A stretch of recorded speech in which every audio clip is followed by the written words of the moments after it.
today, we stand at a very crucial juncture. He spoke in Hindi, and a version of it in English has been translated. I'm using that. As a nation, we stand at a very crucial juncture. Such a big disaster is a signal for India. It has brought a message and an opportunity, unquote.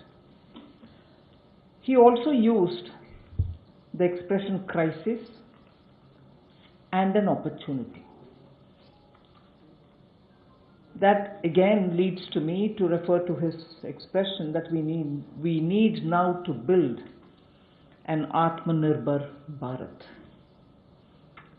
So, laying the foundation for what I want to say today, a little again quote from the Prime Minister. Quote, "In order to prove the resolve of a self-reliant India, land, labor, liquidity and laws all have been emphasized in this package." So, a message from the pandemic, the challenges that it throws, the crisis and the challenge, and also looking at a self-reliant Bharat, an India which is going to be strong enough to meet the global challenges, but primarily looking at land, labor, liquidity and laws to bring that strength back to India and build a Atmanirbhar India. So, in the last 4 days of announcements, particularly the last 2 days, have had several reforms addressing the land, labor, liquidity and the laws. Today, we will be continuing in that series. PM also had said, "Jaan hai to jahan hai." Soon after announcing the lockdown, we had come with the PM Garib Kalyan package in order to immediately reach out to those who wanted food, who need food. We were not doing a favor to them, it was our duty. So we quickly went in to give next 3 months the requirement of grains as per the PDS, plus free grains also, because we didn't want them to scout for money to go and search for grains. Pulses were also given for 3 months in advance. And here, I would want to say a word in appreciation of the efforts that the Food Corporation of India, NAFED and the state governments all together put in, facing the logistics challenge that this posed, upfront giving all the grains and the pulses as promised to everybody who needed it as per the cards in every nook and corner of the country. It was a logistic challenge. Although the FCI and the NAFED and the state governments are quite adept at doing it, but all at one go upfront was a major issue because huge quantities had to go. But notwithstanding the lockdown, I again want to say the FCI, the NAFED and the state governments all came into the picture, made sure that the quantity of grains were lifted and gave them the workers who couldn't travel back, who actually could procure the grains from their cards. But there were also workers who couldn't go back to their homes, who stayed in the camps, because PM had very clearly said early, in one of his early messages, stay where you are. And state governments ensured that they prepared meal, NGOs participated in this, charitable organizations also made sure that these workers who are not able to go back home are attended to. Many employers also kept their workers in their own premises and gave them food and place to be. The PM Garib Kalyan used the technology available and therefore was able to do direct benefit transfer of cash for the various categories. I just want to quote some of these numbers now before I begin today's issue because of the size of what is shown in these figures.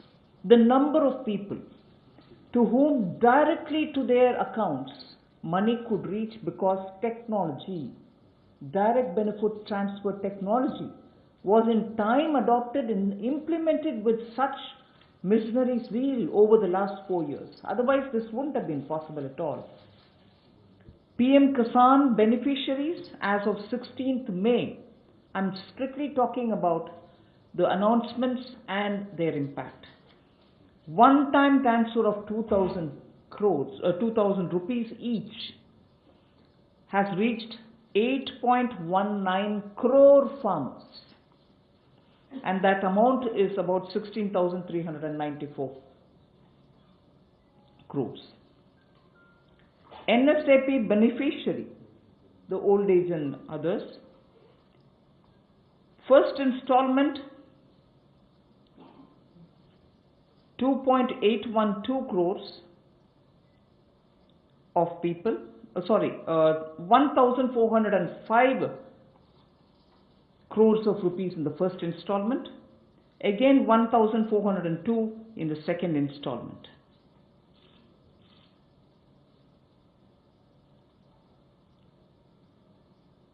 The target was to give away 3,000 crores, and that's almost nearly achieved.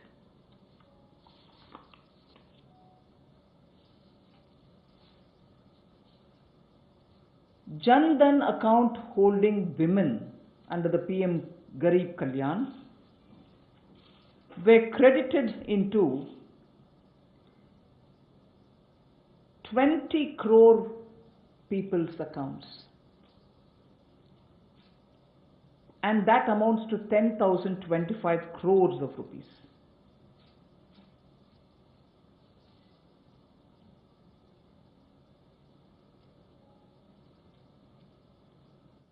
The building and construction workers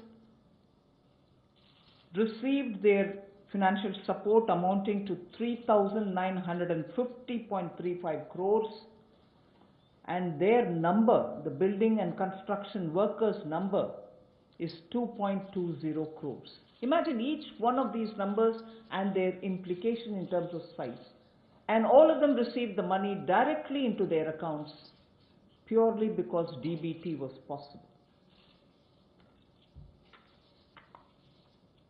6.81 Ujjwala Yojana cylinders have reached the beneficiaries, and they were free cylinders because we had promised up to 3 cylinders in those 3 months. To over 12 lakhs of EPFO members have benefited by the online withdrawal of non-refundable advance, and that amounts to 3,660 crores. So I can further go with the numbers, but just to highlight what the technology-driven DBT has given us at a time of emergency, a pandemic. And that is something which I want to draw your attention to. We immediately responded by giving food grains, cooking gas, cash where it was required, and immediately, that is. And most of them were front-loaded also.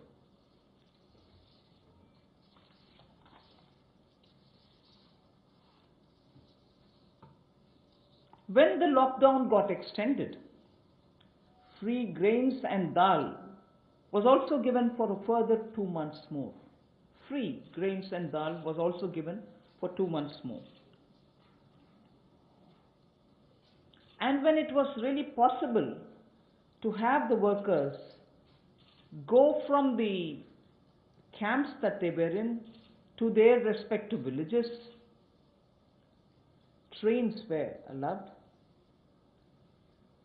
and state governments were requested to request for trains from the various stations that they wanted, so that once they brought the workers into that area, to that station, from that station they could be taken to their respective states. The cost of this travel, 85% of it was borne by the central government. The rest is 15% was with the state governments, 85% was borne by the central government. During the travel in the train, food was also given to the workers. So why am I elaborating all this? Just because, remember, jaan hai to jahan hai. So immediately, to make sure that the lives are given the first priority and attention, we ensured that this was extended. But now, it is important also to provide every support when in a changed post-COVID era, livelihoods will also have to come into their fullest play. So when the lockdown gets lifted, and when businesses, after facing severe stressful conditions of business, will be coming back to say, can I start my work back again? Can I get my workers back? Or do I have the money to buy the raw materials? Is it enough for me to pay the wages which is due? All kinds of considerations are going to come up, and many of them may also wonder if they were reaching a stage of bankruptcy. So all this has been kept in mind when we are addressing the issues of land, labor, liquidity and the laws. So today, and like the days earlier, the 4 days earlier, our attempt is to make sure that, like the way we gave in PM Garib Kalyan, we attend to Jaan, but also make sure that environment is all right now for everybody to start protecting their work, their businesses, their homes and everything else. Today, I have 7 such steps to tell you, and the order in which I am saying them are: the first one is Mahatma Gandhi National Rural Employment Guarantee Scheme. Second is on health, and both in rural and urban, and together with it I put an during the COVID period, education related steps that have been taken. So that's the second. Third is on businesses and COVID. Fourth is on decriminalization of the Companies Act. Fifth is talking about ease of doing business and related matters. Sixth is on public sector enterprises related matters and the policy thereof. Seventh, state governments and resources related to state governments. So these are the steps which we are taking, 7 of them under these headings. And the last, of course, I will be coming to tell you about the 20 lakhs.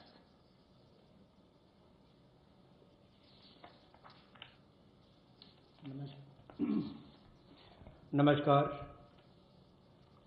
आत्मनिर्भर भारत अभियान में माननीय प्रधानमंत्री जी ने हम सबके सामने बात रखी, देश के प्रति संबोधन किया। उसको देखते हुए हमने पिछले कुछ दिनों में वो कदम उठाए जो रचनात्मक और उपयोगी हों। We have taken steps which were constructive and productive, और योजनाबद्ध तरीके से हमने काम किया है।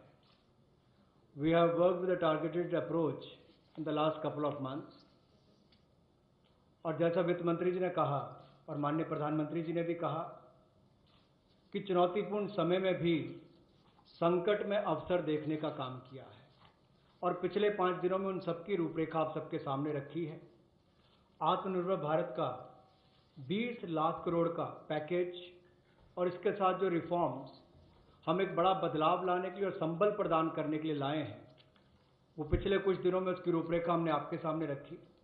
इस पैकेज में सभी वर्गों का ध्यान रखने का प्रयास किया गया है, चाहे वो किसान हो, बागवान हो, महिला हो, मजदूर हो, उद्यमी हो, युवा हो, इन सबके लिए ही, व्यापारी कर्मचारी तक के लिए भी उसका इसमें ध्यान रखा गया। और सबसे पहले ध्यान स्वास्थ्य की सुविधाएं देने के लिए प्रधानमंत्री जी ने घोषणा की थी।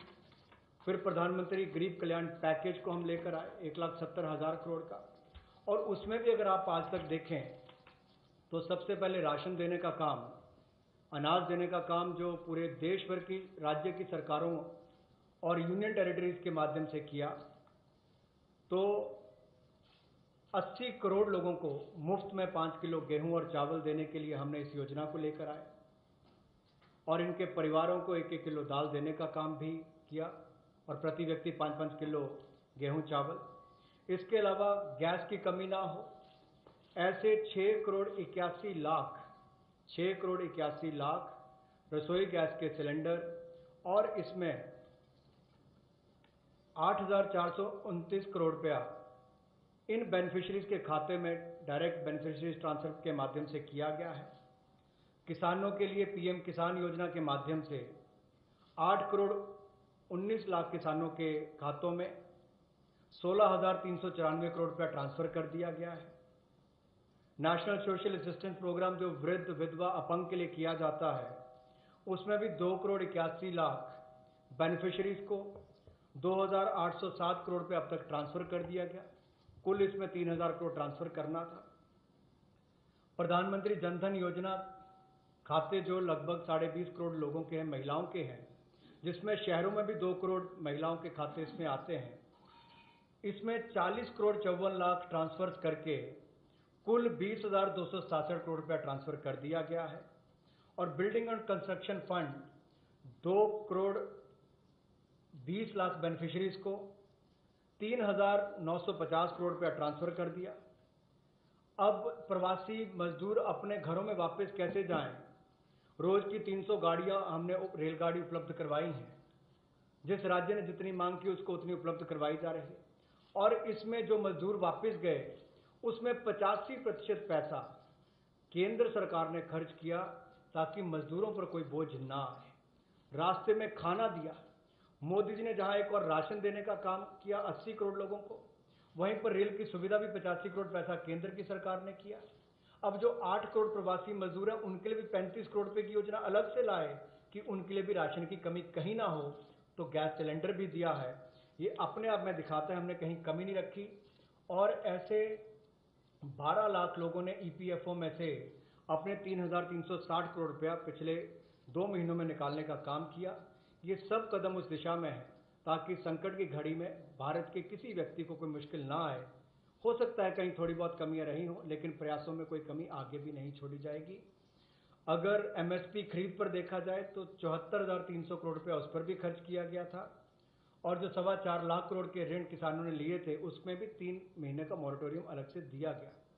86,000 करोड़ रुपए के ऋण किसानों को पिछले 2 महीनों में दिए गए ताकि उनको फसल के समय कोई दिक्कत ना आए, और राज्यों को भी पैसा हजारों करोड़ रुपये उपलब्ध कराया ताकि खरीद हो सके। ज़्यादा इस पर लंबी बात ना करता हुआ आज हम आपके सामने कुछ रिफॉर्म्स लाए हैं जिससे अर्थव्यवस्था को और बल मिलेगा, और इसकी जानकारी माननीय वित्त मंत्री जी आपके सामने रखेंगे।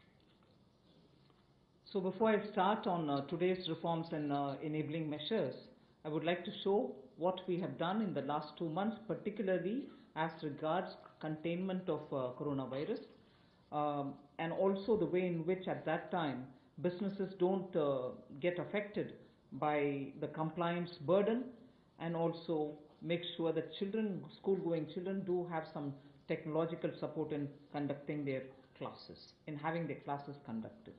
So if we can start off with the slides. The health-related steps that have been taken are shown in this slide. 15,000 crores was declared by the Prime Minister as released, and from that 4,113 crores have been released to the states. Essential items of 3,750 crores were bought. Testing labs and kits were also brought in. Insurance cover, which is the most important thing there, insurance cover of 50 lakhs per person for health professionals under Pradhan Mantri Garib Kalyan Yojana was announced. Also making sure that telemedicine comes into play. There was a rollout of e-Sanjeevani, which is a tele-consultation service, and capacity building exercises have also been taken up through virtual learning modules. Then protection of health care workers required an amendment in the Epidemic Diseases Act, which is a fairly an old act, but amendments are being made. And one thing which the Prime Minister mentioned during his speech, which is worth recollecting, that this challenge gave us an opportunity to prove to the world that we can ramp up production of protection equipments. Today, we have more than 300 domestic manufacturers of PPE, and early when this whole epidemic came into existence and all of us really got ourselves to take preventive steps, there were not even one producer of PPE. Already we have supplied about 51 lakhs of PPEs, 87 lakhs of N95 masks, and also 11.08 crores of hydroxychloroquine tablets. So that is as regards the health related matters.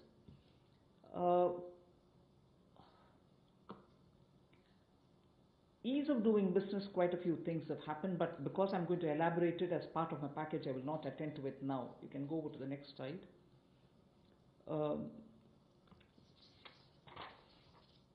This also is something which we've been doing during the COVID time, just to make sure that activities are initiated as regards ease of doing business. I'll again come back to it when I'm getting in to talk about the package. The next slide. This is important because during the COVID, compliance burden was going to be a matter of concern, and people had said, even if we had violated one or two, or because we couldn't attend to office, or because my necessary staff were not coming who were doing my compliance job, will action be taken against us? So today we have been joined by Secretary Corporate Affairs also.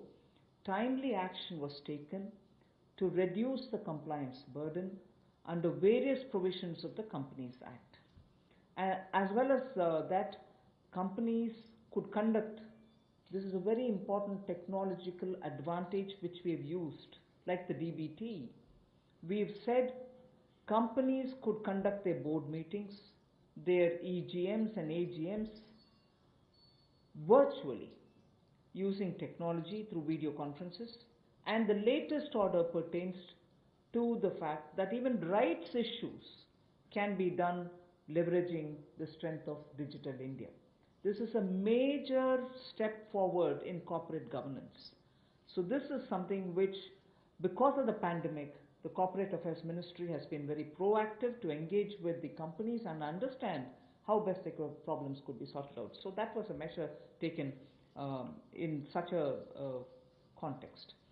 Other than that, of course, 44% recovery has been achieved during that time since 2016 inception of IBC. The other details I can give you a bit later, but I think during the COVID, we made sure that industries don't suffer.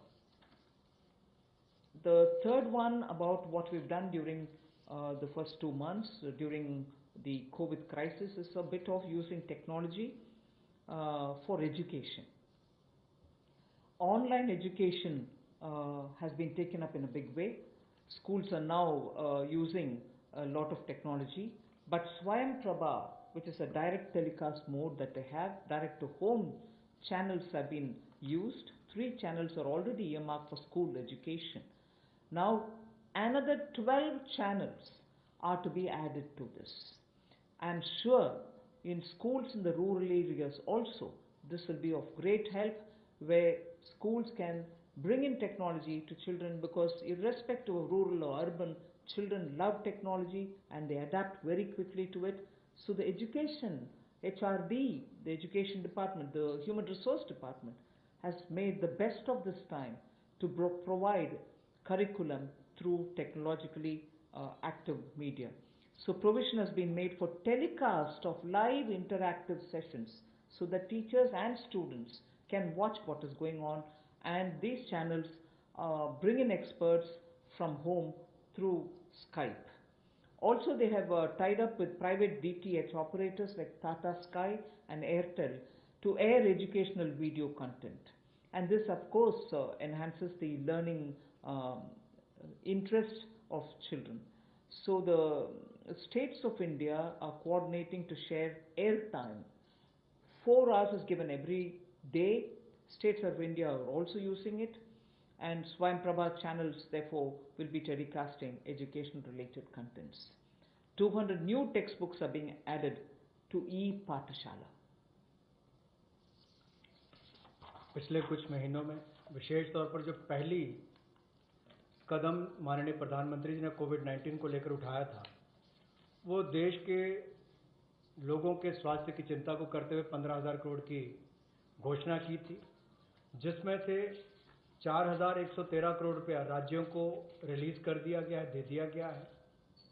आवश्यक वस्तुओं पर 3,750 करोड़ रुपया दिया गया, खर्च किया गया।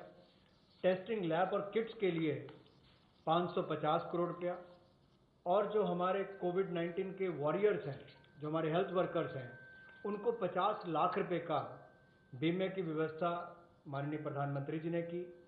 और यही नहीं,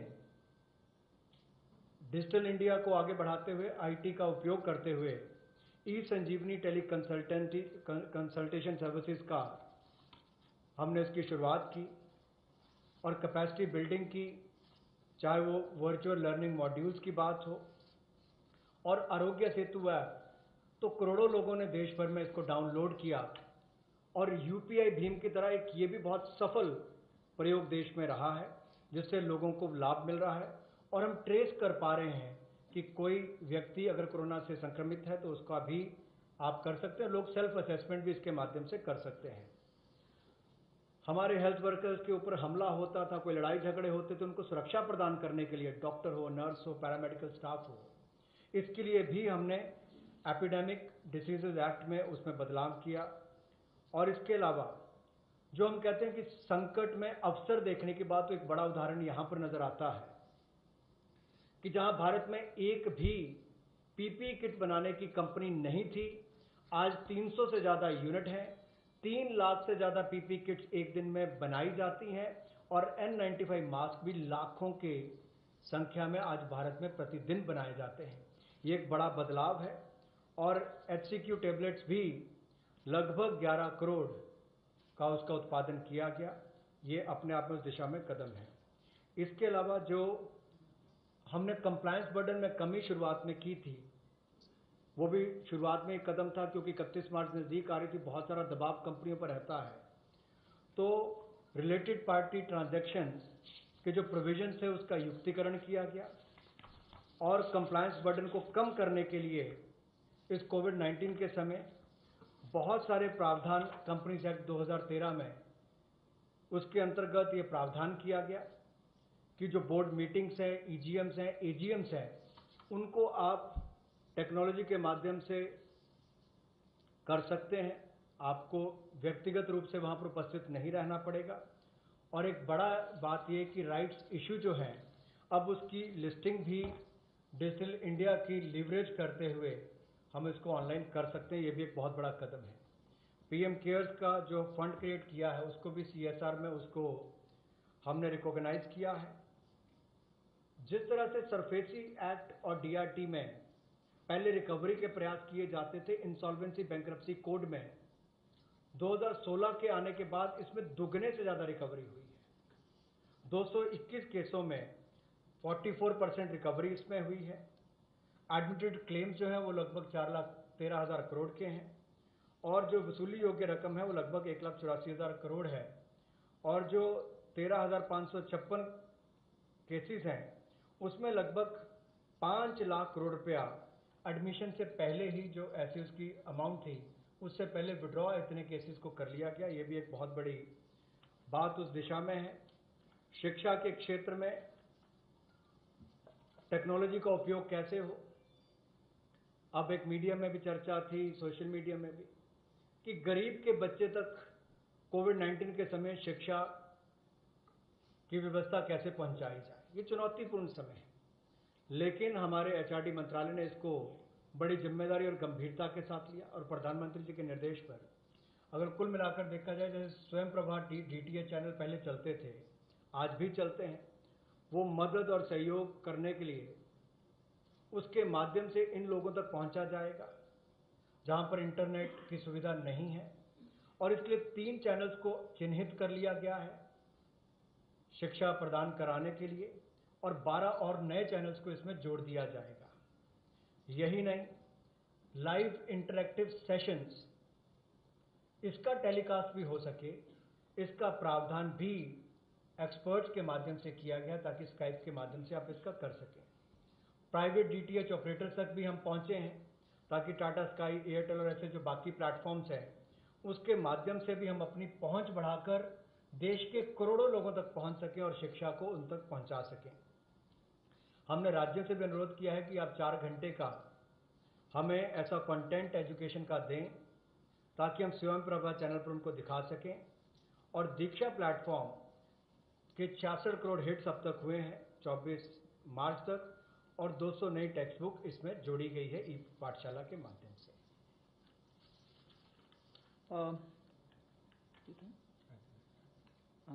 We move to the first of the 7. The budget estimate for Manrega, Mahatma Gandhi National Rural Employment Guarantee Scheme, was 61,000 crores. We know, and I yesterday referred to it, even day before we spoke about it, a lot of workers are going back to their villages, and we've made provision so that they can also join in if they want to enroll in Manrega. So government will now allocate an additional 40,000 crores.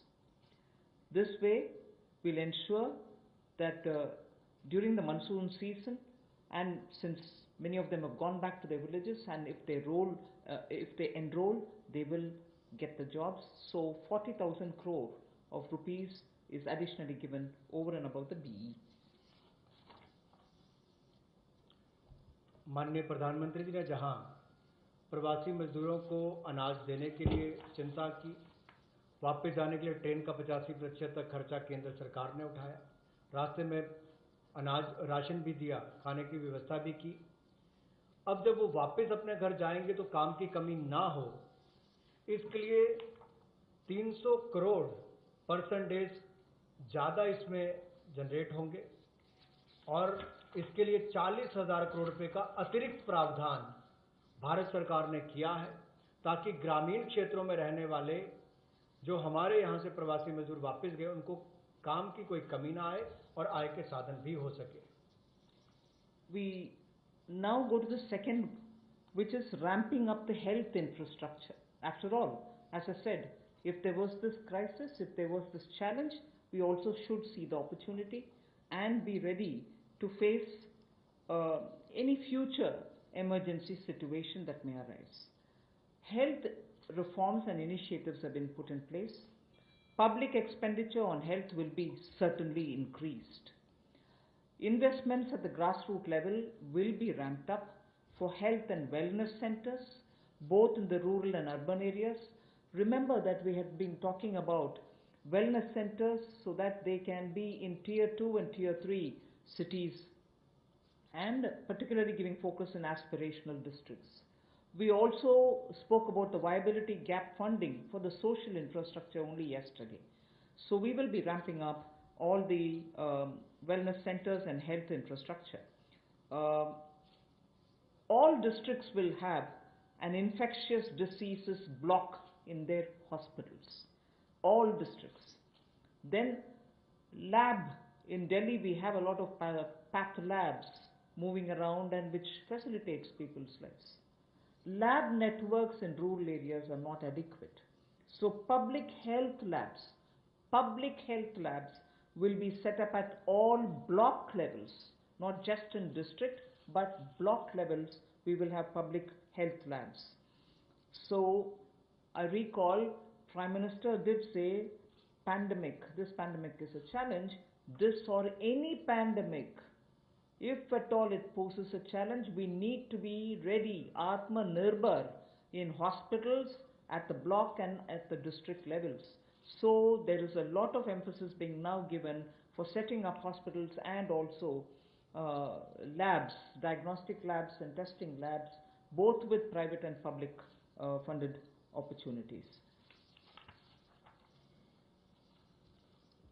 स्वास्थ्य के क्षेत्र में हम जो नए reforms या initiatives लेने वाले हैं, उसमें ये भी प्रयास है कि ग्रामीण स्तर पर, जमीनी स्तर पर हम ऐसी सुविधाएं उपलब्ध कराएं, ऐसा आधारभूत ढांचा स्वास्थ्य के क्षेत्र में बनाएं जो आपको स्वास्थ्य की सुविधा तो दे, लेकिन महामारी वाली परिस्थिति में भी वो लड़ने की क्षमता रखता हो। उसमें उस तरह की सुविधाएं आने वाले समय में बने। इसके लिए सरकारी व्यय को स्वास्थ्य के क्षेत्र में बढ़ाया जाएगा और स्वास्थ्य संस्थानों के लिए जो जमीनी स्तर पर है उसमें और हेल्थ और वेलनेस सेंटर को ग्रामीण और शहरी क्षेत्रों में और सेमी अर्बन जो अर्ध शहरी क्षेत्र है उसमें भी बढ़ावा दिया जाएगा।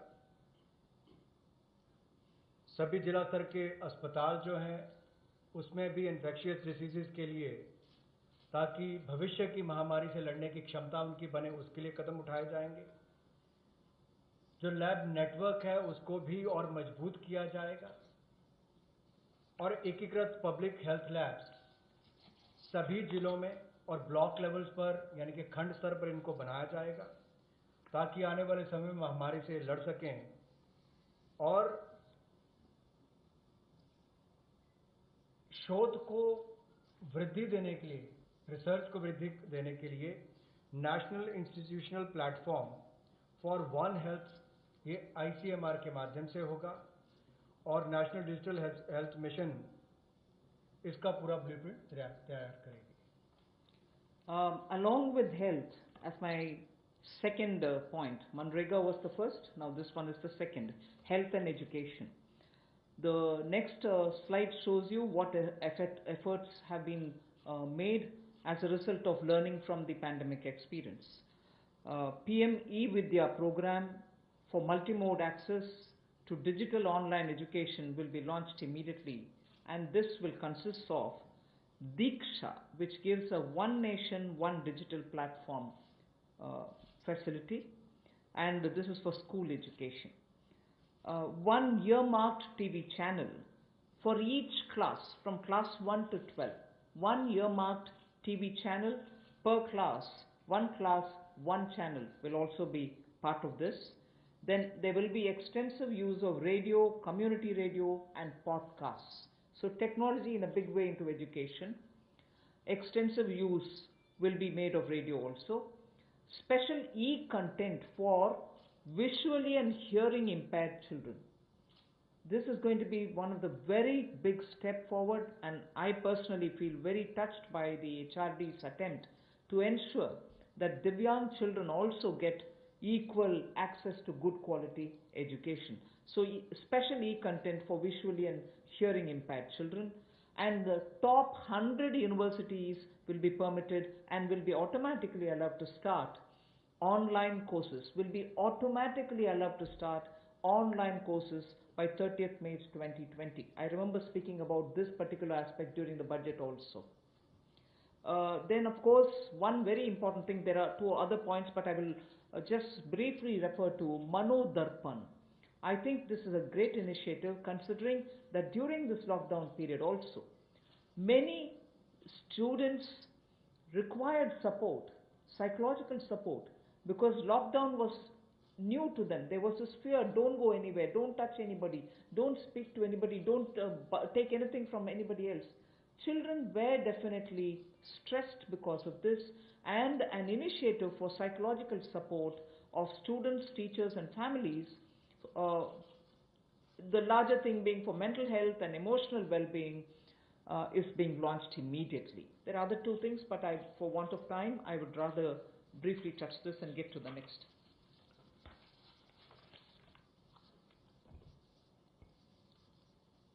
टेक्नोलॉजी ड्रिवन शिक्षा कैसे हो, इसके लिए भी कोविड-19 के समय कुछ कदम उठाए जा रहे हैं। पीएम ई विद्या प्रोग्राम जो मल्टी मोड एक्सेस जिसका होगा डिजिटल और ऑनलाइन एजुकेशन के लिए,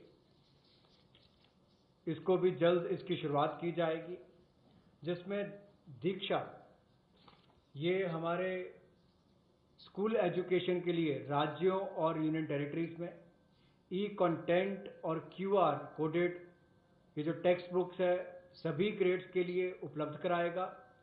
one nation one digital platform इसका नाम है। और यही नहीं, एक चिन्हित चैनल भी होगा प्रति क्लास के लिए, यानी कि प्रति क्लास के लिए चिन्हित चैनल होगा। So one class one channel ये भी हम पहली से 12वीं कक्षा के लिए करेंगे। सो ये दो नए program, one nation one digital platform ये ई एजुकेशन के लिए, ई कंटेंट के लिए, और TV channels one class one channel ये लॉन्च किए जाएंगे। रेडियो का, कम्युनिटी रेडियो का और पॉडकास्ट का भी सदुपयोग किया जाएगा। और यही नहीं, जो हमारे दिव्यांग हैं, नेत्रहीन हैं या सुनने की क्षमता नहीं है, उनके लिए भी विशेष ई कंटेंट तैयार किया जाएगा ताकि उनको भी इस समय कोई कमी ना आए। जो 100 विश्वविद्यालय टॉप 100 यूनिवर्सिटीज हैं उनको भी अनुमति दी गई है ताकि वो ऑनलाइन ऑटोमेटिकली अपने कोर्सेज की शुरुआत कर सकें। आज के समय आपने देखा होगा अधिकतर बच्चों का समय टीवी के सामने या अपने स्मार्टफोन्स के सामने निकल रहा है, चाहे वो पढ़ने के लिए है या बाकी सबके लिए। गतिविधियां कम हुई है, घर से बाहर जाना कम हुआ है। तो साइकोलॉजिकल सपोर्ट के लिए, स्टूडेंट्स के लिए, टीचर्स के लिए, परिवारों के लिए, मेंटल हेल्थ के लिए मनोदर्पण प्रोग्राम को भी चलाया जाएगा और उनकी वेलबींग का ध्यान रखा जाएगा। इसको जल्द शुरुआत करने जा रहे हैं। We move to the third of the 7 steps that we're talking about. This is about IBC related matters, where many businesses have got severely affected, particularly during this lockdown and also the COVID pandemic.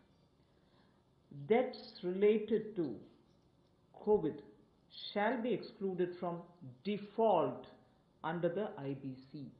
This is a change which we are going to make, that any debt which is incurred or indebted situation that comes up for companies because of coronavirus, they shall not be included in the category of default.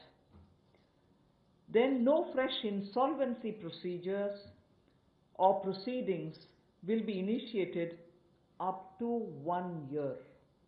At the moment, I think the MCA has extended it to 6 months. We intend extending it even by another 6 months because after all, when the lockdown gets lifted immediately, you're not sure how much of business will get restored. So, no fresh insolvency proceedings will be initiated up to 1 year. For MSMEs, which is again an important step, for MSMEs, a special insolvency framework will be notified under section 240A of the IBC. One other thing which will benefit the MSMEs is the minimum threshold to initiate insolvency proceedings is now raised to 1 crore from 1 lakh, which will therefore insulate the MSMEs. This is a major step forward, and in all probability we'll be going through an ordinance, am I right, Secretary? An ordinance to achieve this goal immediately. Of course, we'll go back to the Parliament once the Parliament commences to have it passed as an act. जैसे हमने MSME यानी कि मध्यम सूक्ष्म लघु उद्योग की परिभाषा को बदलकर उनको जो जंजीरों में जकड़े हुए थे उससे मुक्ति दिलाई ताकि उनका विस्तार और विकास हो सके, उनकी क्षमता बढ़ सके। अब उनके ऊपर दिवालियापन की कार्रवाई ना हो, उसको स्थगित करने के लिए भी न्यूनतम सीमा जो है वो 1 लाख से बढ़ाकर 1 करोड़ कर दी गई है। इसका विशेष लाभ एमएसएमई सेक्टर को मिलेगा, जो मध्यम सूक्ष्म लघु कुटीर उद्योग हैं। और यही नहीं, विशेष दिवालियापन रेजोल्यूशन फ्रेमवर्क को जल्द आईबीसी कोड के अनुभाग 240A में के अंतर्गत सूचित कर दिया जाएगा। और कोविड-19 की सिचुएशन को देखते हुए जैसे जैसे परिस्थितियां आगे बढ़ेंगी, कितने समय के लिए इसको निलंबित करना है, 1 वर्ष की समय सीमा इसमें दी गई है, ताकि कोई नई कार्रवाई दिवालियेपन की यानी कि इंसॉल्वेंसी की कोई नई कार्रवाई इस पर शुरू ना हो सके, तो उसमें भी 1 वर्ष का समय दिया गया है। और नई इंसॉल्वेंसी की कार्रवाई शुरू ना हो, इसके लिए भी कोविड-19 से जुड़े हुए जो बाकी बात है, चाहे उससे कर्ज है बाकी हैं, उसको लेकर भी केंद्र सरकार को उसके लिए एम्पावर किया गया है, उसकी परिभाषा को लेते हुए। The next is related matter, but related specifically to the Companies Acts and the related defaults. That's the next slide. Just prior to the lockdown, we had announced that we shall extend all the compliance deadlines. This form has to be filled up by this deadline. You have to do this compliance by so-and-so deadline. All of them were extended, and so that procedural defaults don't take place. Technical or procedural defaults was one thing which people were afraid of if we hadn't extended the compliance date. So now what we are trying to do is decriminalize most of the sections in Companies Act where you have violations which are technical and procedural in nature. So we want to decriminalize all of them. Then compoundable offences where there are, they can now be tried under internal adjudicating mechanism, and this way, one, it becomes simpler, it can be sorted out at the local, the local internal adjudicating mechanism route rather than go to the courts. This will help us decongest the courts. The declogging is absolutely important for the criminal courts and for the NCLT. So amendments will now enable us to achieve all this. An ordinance again will have to be brought in for this. 7 compoundable offences altogether will be dropped, and 5 will be dealt with under alternative framework. There was a thing introduced in the Parliament, but then we didn't even have the time to take it up. But this has 1 or 2 other additional features with which we will now come up with an ordinance so that immediately it can benefit companies.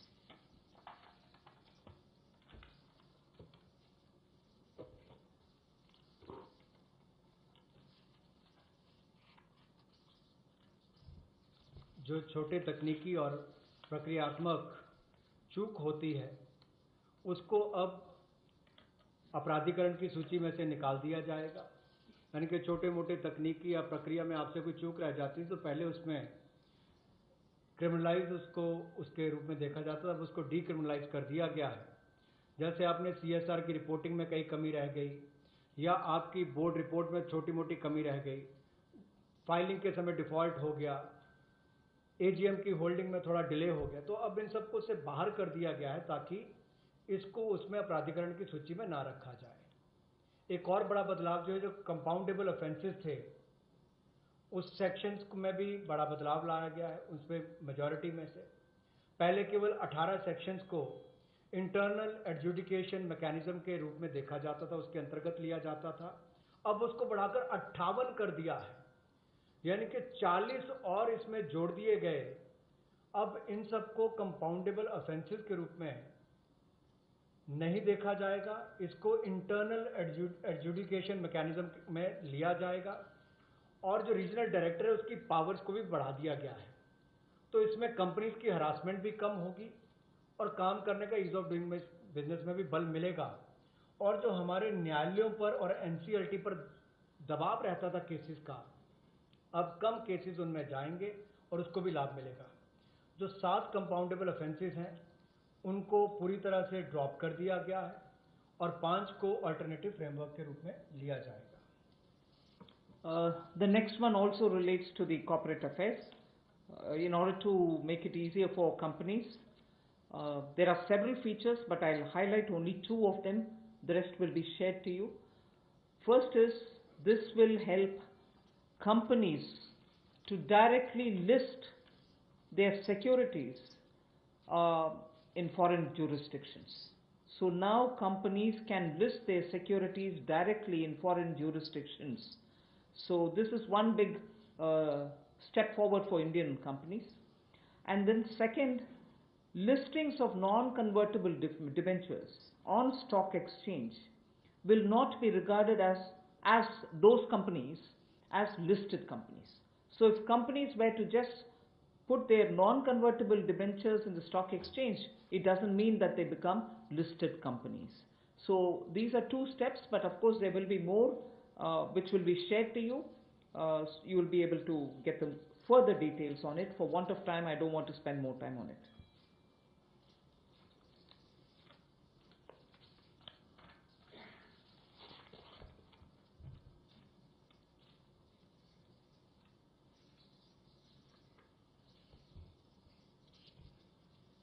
निजी कंपनियों को जो non convertible debentures को stock exchange पर रखती हैं, उनको listed कंपनियों के रूप में नहीं माना जाएगा, लेकिन भारतीय कंपनियों को, इंडियन पब्लिक कंपनीज को ये अधिकार दिया जाएगा कि वो जायज़ विदेशी अधिकार क्षेत्र में अब पब्लिक कंपनीज को डायरेक्टली लिस्ट करवा सकती हैं, सिक्योरिटीज को डायरेक्टली लिस्ट करवा सकती हैं, उसकी अनुमति उनको दी जाएगी. The next one relates to a major step in that we would like to announce a public sector enterprise policy.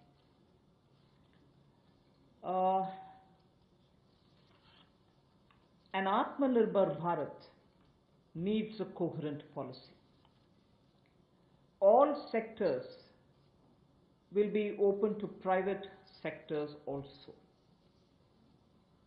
Public sector enterprises will continue to play an important role in defined areas. We need a coherent policy because sometimes you opened up some sectors in piecemeal. This sector is open but not that. That sector has always been with public sector, it shall be with public sector. It's never available for others. So we are coming up with a coherent policy wherein private sector will be allowed to participate in every sector available, but of course public sector will continue, and they will continue to play a very critical role. And public sector, when I say public sector, I mean public sector enterprises. Public sector enterprises will continue to play a very important role, and we shall now define the areas in which their presence will be impactfully felt. So the Government of India will announce a new policy which will broadly categorize strategic sectors and the others. And the strategic sectors in which the PSE, public sector enterprises, will be present will be notified. In those notified sectors where PSE, public sector enterprises will be present,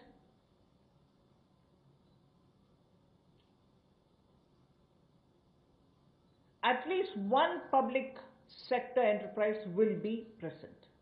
In those sectors which get notified as where you'll find the public sector enterprises, at least one public sector enterprise will be present, whilst private will also be allowed to play their role in it. However, in those sectors which get notified as strategic sectors in which public sector enterprises will be present,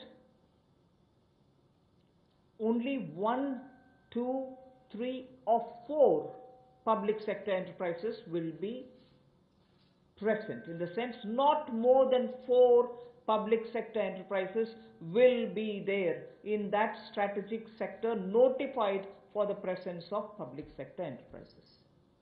So if a sector is notified, and in that if there are 10 public sector enterprises, either they will be merged together or they will be brought together in such a way that they are only 4 or lesser. So there won't be mushrooming public sector enterprises in those notified strategic sectors.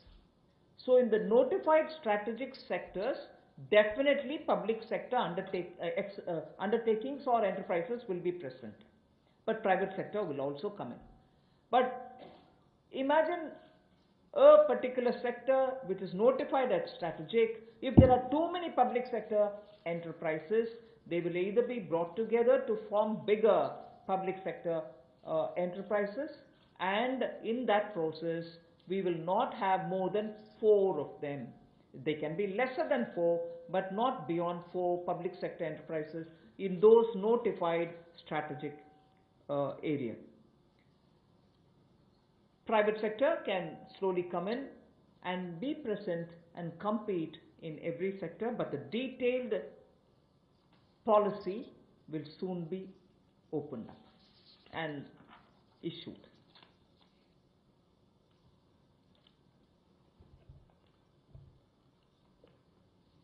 Bharat और दुनिया में पिछले कुछ दशकों में बड़े बदलाव आए हैं, इसलिए पब्लिक सेक्टर एंटरप्राइजेस को लेकर भी एक नई नीति की आवश्यकता है, जिससे हम ये तय कर पाएँ कि एक लिस्ट हो जहाँ पर स्ट्रैटेजिक सेक्टर्स हमारे जो हैं उनको तय किया जाए, ताकि जो हमारे सरकारी उपक्रम हैं उनके बारे में क्या क्या निर्णय किए जा सकते हैं। ये जो लिस्ट स्ट्रैटेजिक सेक्टर्स की बनेगी, इसको पब्लिक इंटरेस्ट को यानी कि जनहित को, राष्ट्रहित को और राष्ट्रीय सुरक्षा को ध्यान में रखते हुए बनाया जाएगा, और इससे बाहर जो कंपनियां रह जाएंगी उनको प्राइवेटाइज करने के अवसर दिए जाएंगे, जहां पर प्राइवेट प्लेयर्स आकर आ सकते हैं। चाहे इनके मर्जर्स की बात हो, विलयीकरण की बात हो, वो भी किया जा सकता है, इनकी कैपेसिटी बिल्डिंग के लिए भी। और पीएससीज को प्राइवेटाइज करने के लिए समय पर, जब उचित समय होगा, बाजार को देखकर कि कब इसका निजीकरण करना चाहिए, मार्केट के हालात और प्रशासनिक साध्यता को देखकर जनहित में वो भी लिया जाएगा। और ये जो लिस्ट है पीएससीज की, इसको तैयार किया जाएगा, लेकिन स्ट्रैटेजिक सेक्टर्स में कम से कम एक ये पब्लिक सेक्टर एंटरप्राइज सार्वजनिक उपक्रम बना रहे, इसके लिए हम लगातार नीति में रहेगा, और बाकी प्राइवेट सेक्टर भी उसमें आकर काम कर सकते हैं, इसकी अनुमति उनको होगी। तो कुल मिलाकर जब विलय कर, जैसे हमने बैंकों को 4 को 1 कर दिया, तो उनका जो वेस्टफुल एक्सपेंडिचर है वो भी कम होता है। 4 दफ्तरों की बजाय 1 दफ्तर में चलेंगे, 4 सीईओ की बजाय 1 चाहिए होगा। उसी तरह से उनके खर्चे कम करके उनको मुनाफा भी आता है और लोगों को भी सुविधाएं ज़्यादा मिलती हैं। तो इनको चाहे प्राइवेटाइज करने की बात हो, मर्जर करने की बात हो, या किसी होल्डिंग कंपनी के अंतर्गत लाने की बात हो, ये सारी रिफॉर्म्स उस दिशा में की जाएंगी, ताकि हमारे सार्वजनिक उपक्रम अच्छा कर सकें। स्ट्रेटेजिक सेक्टर में कम से कम एक सार्वजनिक उपक्रम रहेगा, प्राइवेट प्लेयर्स आ सकते हैं, लेकिन जो बाकी हैं उसके बाहर उनका निजीकरण करने की अनुमति होगी। I move to the last of the steps today before we go to talking about other matters. Supporting state governments. The support which is already extended to the state governments in the recent past in the context of the COVID lockdown. We completely recognize that, like the center, states are also facing a sharp decline in their revenues. Despite all this, we have consistently extended the support which is needed to be extended to the states, particularly because they are at the front end of fighting the COVID pandemic. Taxation devolution, if everything had been normal, as per the budget estimates, what had to be devolved to the states, we have devolved. 46,038 crores was devolved in April, which is based on the calculation provided in the budget, based on the BE, and that devolution happened as though everything is normal as was presented in the budget. But of course, after budget, things did change because of the pandemic. But 46,038 crores has been devolved based on the budgetary estimates. Next, revenue deficit grants to the states, 12,390 crores, was given on time. We have not, because our revenues or there are difficulties, we have not held back. And it's our duty. I'm not saying I've done a favor. It's our duty. We have given it. Revenue deficit grants to the states of 12,390 crores was given on time in April and May despite centers' stressed resources. What normally gets devolved over a couple of months, the SDRF, State Disaster Relief Fund, in advance was released, keeping in mind that there is a pandemic which the states are fighting, and this release happened even in the first week of April. First week of April, which is the beginning of the financial year, 11,092 crores was released, which is the SDRF fund, which normally would have got released as and when there is a situation. Health Ministry has separately from its side released 4,113 crores so that anti-COVID activities can be funded. So that's also happened. And on center's request, and I say this way because together with the secretaries, we had a video conference with the RBI, and during that RBI video conference, we had requested the RBI, which of course is their business and their terrain, but we did request, and I'm grateful that the governor and his team of officers had very readily agreed the ways and means advance limits to states has increased by 60%. Oh, increased to? By 60%. So RBI, I'm happy to say, RBI in a very timely step has increased ways and means advance limits for the states by 60%. RBI also increased the number of days states can be in continuous overdraft position from 14 days, which is normal, to 21 days. So the continuous overdraft they can remain now, not just for a fortnight, but 3 weeks. Also the number of days, the overdraft facility that they can have, number of days that a state can be in an overdraft situation in a quarter has been raised from 32 to 50 days. So nearly more than half the time, even if you're in overdraft position, Reserve Bank is okay with it. So these things had happened, and I wanted to say this is the support which we've already, because we understand states are the ones who are fighting at the forefront in containing COVID. We have not in any way hesitated to do what we are expected to do, although even we are under stress. We move to the next. Continuing with the supporting state governments. States have a net borrowing ceiling which is about 6.41 lakh crores based on a 3% of GSDP. They can borrow up to 3% of their state's gross domestic product. 75% of was authorized already by us. You can go ahead borrowing that 3% amount. Today, I'm just stating a matter of fact. States have only so far borrowed only 14% of that limit which is authorized for them. They can always in the first half of the year borrow 50%. But we said you go ahead borrowing further for the first half, 75% also you borrow right at the beginning. But I'm just stating a matter of fact position that states have so far borrowed only 14% of the limit which is authorized to them. 86% of the authorized borrowing limits remain unutilized as of now. Nevertheless, because chief ministers have written to the Prime Minister, finance ministers have written to me saying, please increase our borrowing limit.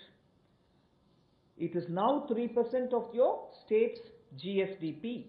We have now agreed to increase this to 5%. Because it's an unprecedented situation, we have acceded to the demand of the states and increased their borrowing ceiling from 3 to 5%. This will give an extra 4.28 lakh crores to the states. 86% is remaining, although it is authorized, it is remaining unutilized.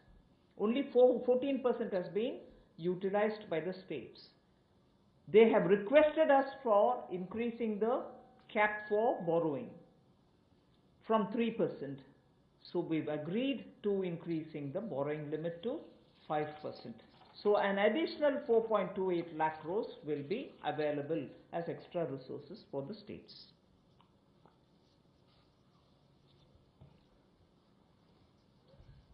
हाल ही में राज्य और केंद्र की आय में भी भारी कमी आई है और जब इस महामारी के समय में दोनों को ही बहुत आवश्यकता है, तो इस समय में केंद्र ने लगातार खुले दिल के साथ राज्यों की मदद करने का काम किया है, जो हमारी जिम्मेदारी है। और यही नहीं, जो डेवोल्यूशन ऑफ टैक्सेस है, अप्रैल के महीने में 46,038 करोड़ रुपया ये राज्यों को दिया गया। और ये जैसा हमने बजट एस्टिमेट्स में पूरा प्रावधान किया था, लेकिन अभी किसी को पता नहीं अगले कुछ महीने कैसे जाएंगे, हमने उसी को ध्यान में रखते हुए 46,038 करोड़ रुपया ये डेवोल्यूशन ऑफ टैक्सेस के रूप में राज्यों को दिया है। हालांकि हमारे अपनी उसमें डिक्लाइन हुई है, उसमें चलते हुए भी जो रेवेन्यू डेफिसिट ग्रांट है, ये भी 12,390 करोड़ रुपया अप्रैल के महीने में और मई के महीने में दिया गया। हमारी अपनी आर्थिक संकट थे, उसके बावजूद दिए गए हैं। और स्टेट डिजास्टर रिस्पांस फंड ये भी अप्रैल के पहले हफ्ते में 11,092 करोड़ रुपया राज्यों को दिया गया। 4,113 करोड़ रुपया हेल्थ मिनिस्ट्री के माध्यम से डायरेक्ट एंटी कोविड एक्टिविटीज के लिए दिया गया। और जो माननीय वित्त मंत्री जी ने और हमारे बाकी अधिकारियों ने आरबीआई से वीडियो कॉन्फ्रेंस के माध्यम से आरबीआई गवर्नर से अनुरोध किया था कि राज्यों की वेज एंड मीन्स एडवांसेस को उसकी लिमिट को बढ़ाया जाए। हमारी जो मांग थी और जो राज्यों की भी मांग थी, ये तो राज्यों की मांग के अनुरूप या उससे ज़्यादा भी हमने वेज एंड मीन्स एडवांसेस की लिमिट को 60% बढ़ाया है। और जो नंबर ऑफ डेज कि कितने दिन तक लगातार राज्य ओवरड्राफ्ट रख सकते हैं, उस सीमा को भी 14 दिन की बजाय 21 दिन किया गया। और एक तिमाही में कुल कितने दिन आप ओवरड्राफ्ट रख सकते हैं, उसको भी 32 दिन से बढ़ाकर 50 दिन किया गया है। एक तिमाही में 50 दिन तक ओवरड्राफ्ट अब राज्य रख सकते हैं। उस दिशा में भी ये केंद्र ने जो अनुरोध आरबीआई से किया था, वो सब उन्होंने किया है, इसलिए हम उनका शुक्रिया भी अदा करते हैं। अब जो नेट बोरिंग की बात आती है, उसमें राज्यों ने मांग की थी कि जो उनका सकल राज्य घरेलू उत्पाद है, उसके 3% की बजाय, यानी कि उनकी जीएसडीपी के 3% की बजाय उससे बढ़ाकर उनको अवसर दिए जाए। तो इसमें भी माननीय वित्त मंत्री जी और प्रधानमंत्री जी ने जो राज्यों की बोरिंग की सीलिंग है उसको बढ़ाया है और इसको 3% से बढ़ाकर विशेष बढ़ोतरी की है। 3% से बढ़ाकर 5% किया है, जो लगभग 70% की वृद्धि है। लेकिन जो अभी भी हमने इससे पहले उनको अनुमति दी थी कि जो आपका 3% भी है, आप उसका ज़्यादा पैसा पहले रेज कर सकते हो, पहले तिमाही में, इन 2 महीनों में। उसमें भी जो 75% उनको ऑथराइज किया था मार्च महीने में, और राज्यों के ऊपर हमने छोड़ दिया था कि आप जितना लेना चाहें 75% तक आप ले सकते हैं, उसमें भी केवल 14% तक ही उन्होंने अपनी जो ऑथराइज लिमिट थे उसका बोरो किया है। 86% अभी तक भी उन्होंने उसका इस्तेमाल नहीं किया, लेकिन उसके बावजूद हम इसको 3% से बढ़ाकर 5% कर रहे हैं। ये अपने आप में एक बड़ी कदम उस दिशा में लिया है जो केंद्र ने राज्यों की मदद करने के लिए लिया, और जो उनकी मांग थी उसको पूरा भी किया है।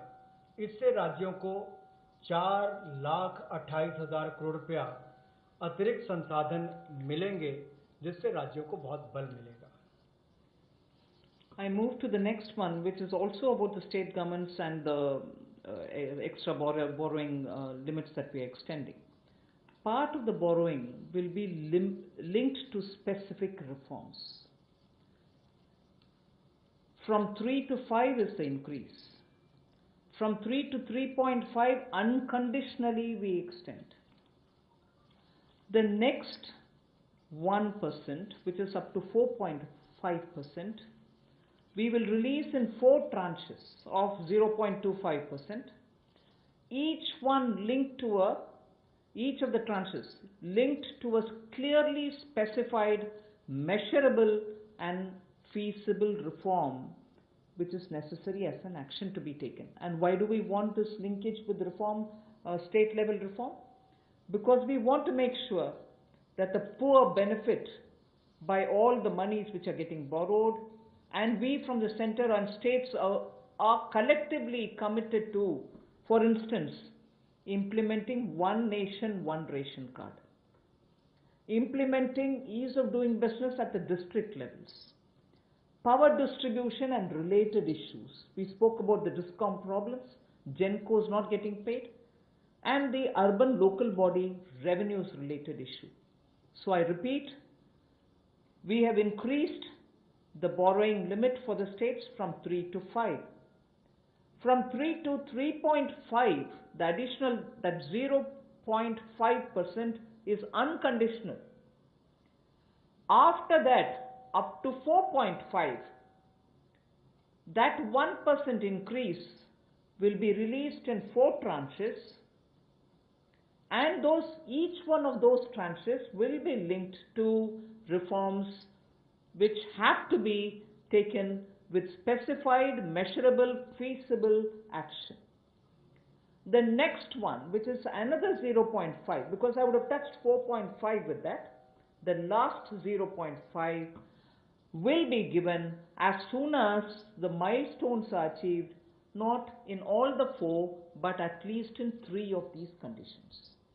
So if you're talking of one nation, one ration card, ease of doing business, power distribution related matters, urban local bodies matter, there are 4. From among the 4, if at least 3 are completed, the last 0.5% will be released. So 3.5 unconditional, another 1% in 4 tranches linked to 4 of those different measures, and the last 0.5 to be released once at least 3 of those 4 are achieved. पिछले कुछ दिनों में आत्मनिर्भर भारत के 20 लाख करोड़ के package के साथ आपने बहुत सारी रिफॉर्म्स भी केंद्र सरकार के द्वारा लाई गई। ये ऐतिहासिक भी थी, और मैं तो कहूँगा अगर भारत के संदर्भ में 2020 को 2020 को देखा जाएगा तो ये ईयर ऑफ रिफॉर्म्स के रूप में देखा जाएगा। अब इसमें राज्य की सरकारें भी अगर रिफॉर्म्स लाती हैं तो इसमें संघीय ढांचे में और बल मिलेगा, और नीचे तक जो हम आत्मनिर्भर भारत बनाने की बात करते हैं उसी दिशा में एक बड़ा कदम है। तो 3% से जो 5% तक जो अपने जीएसडीपी के मुकाबले उनको पैसा रेज करने के लिए अनुमति दी गई है, उसमें कुछ रिफॉर्म्स के साथ हमने उसको जोड़ा है। 4 क्षेत्रों के लिए जोड़ा है, जिसमें one nation one ration card हो, जिससे सबसे बड़ा लाभ प्रवासी मजदूरों को मिलेगा, गरीब लोगों को मिलेगा। ईज ऑफ डूइंग बिजनेस में जहां बाकी रिफॉर्म्स हमने एमएसएमई सेक्टर की परिभाषा या essential commodity act APMC act में बदलाव करने से की हो, power reforms power distribution sector के लिए, उसी तरह से अर्बन लोकल बॉडीज में आय के साधन कैसे बढ़े ताकि आने वाले समय में ये जो कर्जा राज्य की सरकारें ले रही हैं इनके ऊपर बोझ ना बने और इनके अपने आय के साधन भी बढ़े, रिफॉर्म्स भी ला सकें, उस दिशा में बड़ा कदम है। जैसा केंद्र सरकार ने रिफॉर्म्स लेकर आए, मेरा मानना है इन रिफॉर्म से भारत में रोजगार, स्वरोजगार, कारोबार और आविष्कार के बहुत सारे अवसर बनेंगे, नए अवसर उत्पन्न होंगे। इसी तरह से राज्यों के लिए भी इस तरह के रिफॉर्म्स को साथ में जोड़कर देखा गया जिससे राज्यों में भी रिफॉर्म्स आए। तो इसमें जो पहला 0.5% है, यानी कि आधा प्रतिशत है, वो अनकंडीशनल है, उसके लिए कोई कंडीशन नहीं है। जो बाकी 1% है उसको 4 किश्तों में, जो 4 हमने परिवर्तन करने के लिए रिफॉर्म्स करने की बात कही, उनमें 4 में से अगर 3 भी आप कर लेते हैं तो आपको 1% उसका रिलीज कर दिया जाएगा 0.25 की ट्रांचेस में। Yeah. One small correction. Ji. That 1% will be released in 4 tranches for dealing with those 4 reform steps: one ration, one card, ease of doing business, power distribution, and urban local bodies. So that 1% goes in tranches of 0.25 for each of these tied to the reforms. After at least 3 are done, then you get the last 0.5. धन्यवाद। ये जो 4 reforms की बात कही गई, जब आप इस माइलस्टोन को अचीव करेंगे तो 0.25% के हिसाब से आपको उसको मिलेगा जो 1% आपका बनता है। और जब आप इन सब को कर लेते हैं, उसमें से 3 भी आप माइलस्टोन्स को अचीव करते हैं, तो आपको 0.5% यानी कि आधा प्रतिशत आपको एक इंसेंटिव के रूप में दिया जाएगा। तो कुल मिलाकर 5% की आपको ये लाभ मिलेगा। Before we go to the next slide, I just want to now say, I've finished with all these 7 steps that I have to say. I'm now going to just show you, from the time Pradhan Mantri Garib Kalyan was announced, what are the kind of measures we have taken in numbers. That will be of great interest to you all, because I remember many of you, my friends, have been asking from day one, what's this 20 lakh? You have the answers today. Stimulus from earlier measures, which is the one which starts from Garib Kalyan. This does not include any of those 4 days before today. Today is the 5th day. So these 5 tranches are not yet shown here. Revenue lost due to tax concessions, which were announced as of March 22nd, is about 7,800 crores. I'm not getting into the details now. Then you have Pradhan Mantri Garib Kalyan package, which is at 1.70,000 crores. And then the health sector announcement, which was 15,000 crores, totaling to 1,92,800 crores. I can see a lot of our friends sitting up, getting to the edge of their seats. We are giving you all the details, not to worry. Okay, so this is before we even started talking about the 5 tranches. This is before the Prime Minister even spoke about a stimulus package. And this actually leads to all those poor need food, poor should not be hungry, poor should have at least some money in hand, poor should be given medical help, they should be treated for preventing COVID, they should be attended to, they should have, if they are staying in camps, food to be given, and so on. And also for those small businesses who can't do compliance, and so on. So this is part of the stimulus, although it came before Prime Minister's speech. Somnatham, you're all right with me going over to the next few slides? All of you are all right? Okay. We now go tranche by tranche. The next slide will show you, when I say part 1, it means tranche 1. Okay? emergency working capital facility for businesses, including the MSMEs, 3 lakh crores, where we are giving 100% guarantee. Subordinate debt for stressed MSMEs, again Government of India guarantee, 20,000 crores. Funds of funds for MSME, that is up to 50,000 crore. EPF support for business and workers, 2,800 crores. Reduction in EPF rates, 6,750 crores. Special liquidity scheme for NBFCs, HFCs, Housing Finance Corporations, and microfinance institutions, 30,000 crores. Partial credit guarantee scheme, which is the second version because we had announced one earlier, for liabilities. The earlier one looked at the asset side. This one looks at the liability side. And earlier it was probably guaranteed 10%. This time it is 20% guarantee for the first loss. So NBFC, HFC and MFIs, 45,000 crores. Liquidity injections for DISCOMs, 90,000 crore. Reduction in TDS and TCS rates, down by 25%, 50,000 crores. So all this takes the first day announcements total to 5,94,550 crores. Can we move to the second? Second tranche, free food grain supply to migrant workers for 2 months, which I did repeat now. First tranche per PM Garib Kalyan, but the second one, 3,500 crores. Interest subvention which I announced for the Mudra Sishu loans, 1,500 crores. Special credit facility to street vendors. 50 lakh street vendors were to benefit out of it. Each would get up to 10,000 rupees. I had announced it earlier.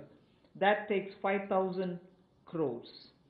The CLSS Middle Income Group Housing Program, 70,000 crores. Additional emergency working capital, which we said will benefit small and marginal farmers, 30,000 crores. Then I spoke of Kisan Credit Card and additional credit which we want to extend to 2.5 crore farmers. That sixth item, which refers to KCC, was to benefit 2.5 crore small farmers, 2 lakh crores. So the second day's announcement, second tranche, totals to 3,10,000 crores. I move to the third tranche. Micro food enterprises.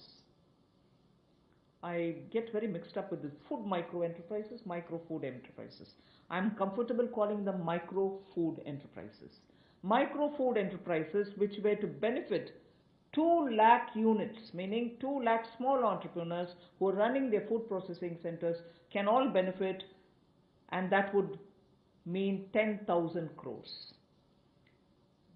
Pradhan Mantri Matsya Sampada Yojana, 20,000 crores. Top to total, if you remember, tomatoes, onions and potatoes had quite a lot of assistance rent under Operation Green. We said this is being extended to the next 6 months, and now that will be extended to all others. That is why total. So what was pertaining to tomatoes, onions and potatoes now is going to include a whole gamut of vegetables and greens and fruits. Operation Green gets 500 crores. Agri Infrastructure Fund, the farm gate infrastructure which I've spoken about, 1 lakh crores.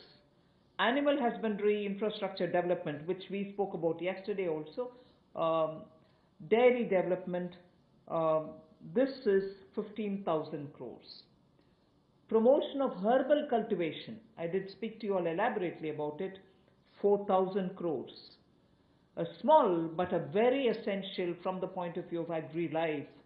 Agri-life is now desperately in need of pollination agents.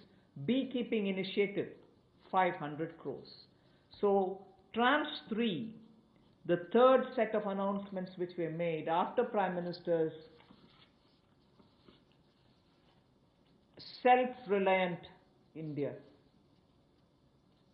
Atmanirbhar Bharat, the third announcement, totals to 1,50,000 crores.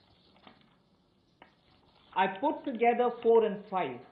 The fourth tranche and the fifth tranche are going to be shown together. The viability gap funding for social infrastructure, 8,100 crores. The additional Manrega, which I have announced today, 40,000 crores over and above the BE allocated 61,000 crores. So 40,000 crores for additional Manrega totals for 48,100 crores. So now can we go to the total of all the 5 plus the one earlier announcement put together? 20 lakhs 97,053 crores. 20 lakhs and 97,053 crores. Of which the categories are clearly available. Part 1 means tranche 1, part 2 is tranche 2, tranche 3, tranche 4 and 5 put together. Earlier measures including PM Garib Kalyan Yojana, which was shown earlier also. And here I bring in the actual utilized monies from the RBI's measures, which is 8,01,603. They may have announced over 9 lakhs plus. RBI may have announced 9 lakh plus, but actually utilized, because we are talking about liquidity going to the people. 8,01,603 is what is the actual figure we've taken. So the total, as Pradhan Mantri ji had announced, is 20 lakhs for the stimulus. I have finished. Thank you.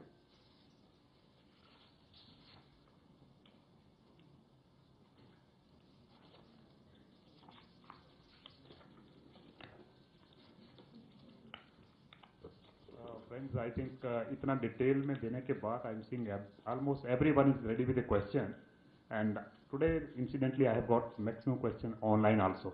So we will take some online questions and some from the hall.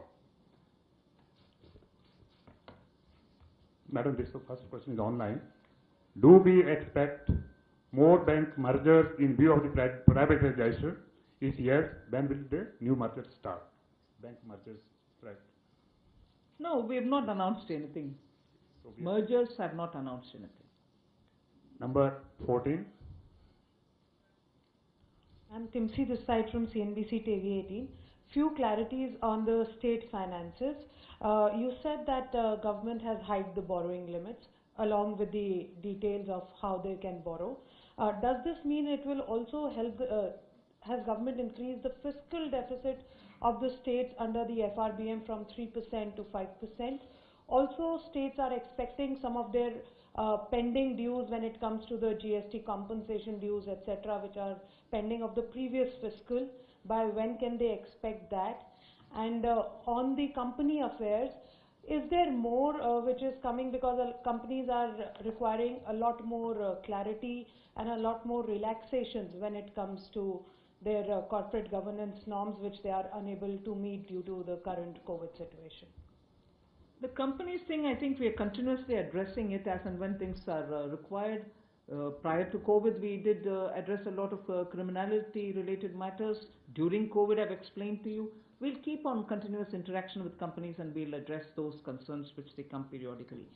On the state's dues, I think we are periodically talking about it.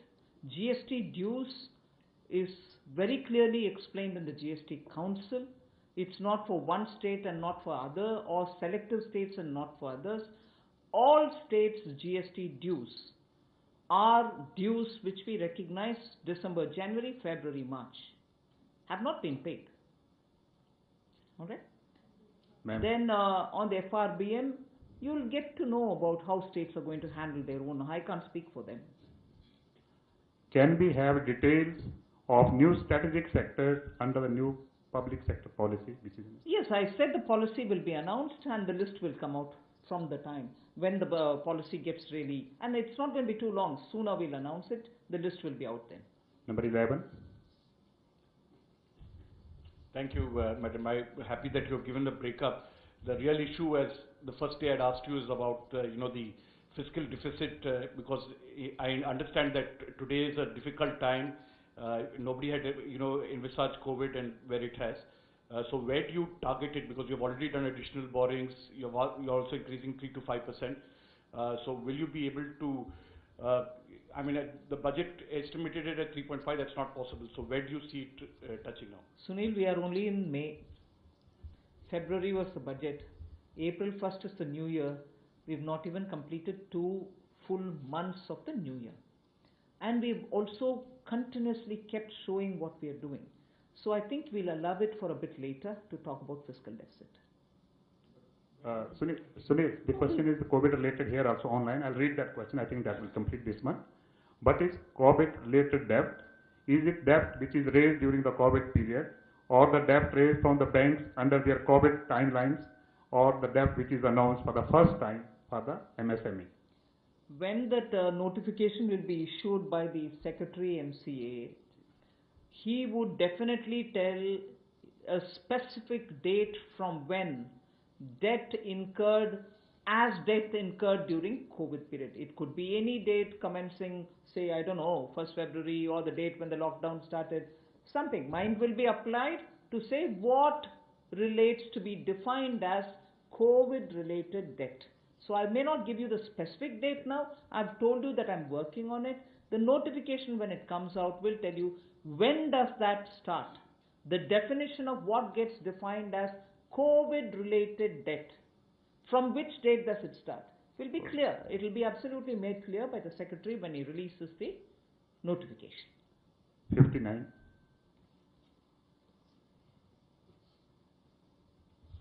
Ma'am आनंद हूँ India TV से। सवाल ये कि जब ये प्रवासी मजदूर जो जा रहे हैं ये अपने घर जब पहुंच जाएंगे तब ये पीडीएस से राशन ले सकेंगे या फिर मनरेगा पे काम कर सकेंगे। लेकिन हम आप लोगों ने भले ही ट्रेन चलाई हैं, कई जगह बसें भी चलाई गई हैं, लेकिन अभी भी हजारों मजदूर जो है वो रास्ते में हैं। तो इनको अभी तात्कालिक जो आप लोग अनाउंस करें इसका फायदा कैसे मिलेगा? कांग्रेस तो यहाँ तक कह रही है कि अगर केंद्र सरकार इन मजदूरों को घर तक नहीं पहुँचा सकती है तो हमें वो बसें चलाने की अनुमति दे, हम इनको घर तक पहुँचाएंगे। मैं एक मिनट मैं विस्तार से ये बात बोलना चाह रही हूं, अलग नहीं। प्रधानमंत्री जी पहले बात बोले कि स्टेट जहां हो आप वहां रहिए, और हम we have been giving all kinds of assistance as much as possible, not really ideally. कितना हो सका, कितना संभव, वो उतना करते आ रहे हैं। और ये भी अरेंजमेंट किया गया था कि स्टेट्स में जहां है वो उनको उधर खाना और रहने का कुछ व्यवस्था हो। उसमें गुरुद्वारे, चैरिटेबल ऑर्गेनाइजेशन सब भी शामिल हुए। Then came a time when the center and the state spoke to each other and said, ठीक है, अभी माइग्रेंट्स को उनके अपने घर तक जाना है तो हम ट्रेन का सुविधा करेंगे। स्टेट्स बहुत सारे कोऑपरेट कर रहे हैं, सब कोऑपरेट करने के लिए कोशिश कर रहे हैं। अगर माइग्रेंट्स को ट्रेन्स में बिठा करके सिस्टमैटिक तरीके से, और जहां तक मेरा ज्ञान है रेलवेज ने ये इतने तक बोला है कि 1500 ट्रेन्स आर रेडी। आप एक जगह बोलो, वहां 3 घंटे के तुरंत बाद हम ट्रेन्स भेज देंगे। ट्रेन्स में बिठा करके अगर माइग्रेंट्स उनके अपने गांव तक जा रहे हैं तो केंद्र सरकार रेलवेज उनको ट्रेन में बिठाने के बाद खाना पीना का सुविधा भी दे करके घर तक पहुंचा रहे हैं। फिर भी मन में दुख लगता है कि माइग्रेंट्स आज सड़क पे उनके अपने घर के ओर जा रहे हैं। क्योंकि आपने कांग्रेस पार्टी के विषय उठाया, मैं भी इसका कांग्रेस पार्टी का जवाब देना चाह रही हूं।